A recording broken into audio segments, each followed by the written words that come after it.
Happening now a lot is drug driving. And that's where people have had something, we'll say, on a Saturday night, and they're stopped at one of these mandatory checkpoints 3 days later, even a week later. They have to give a sample of the saliva. The saliva is then put into a machine which tests for up to 8 or 9 different drugs, cannabis, benzodiazepines, amphetamines, methamphetamines, ketamine, all that sort of stuff, and cocaine. And if that sample of saliva shows up the presence of any one of those things, you're going to be arrested right there and then. Then you're brought to the station, and a sample of blood is taken from you. And if it subsequently shows up in the analysis from the Medical Bureau of Road Safety, you could be facing a year off the road.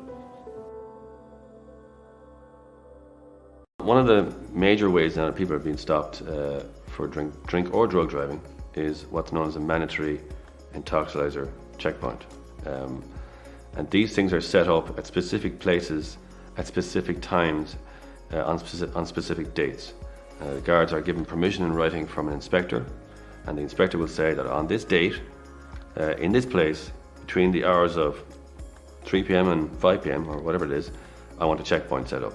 And so once they have that authorization from an inspector to set up a checkpoint, they're authorized to stop and get anybody to give a sample of their saliva, whether or not they think that person is intoxicated or otherwise. You could be perfectly fine, but they can ask you to provide a specimen of your saliva using a device that they give you, and you must provide it.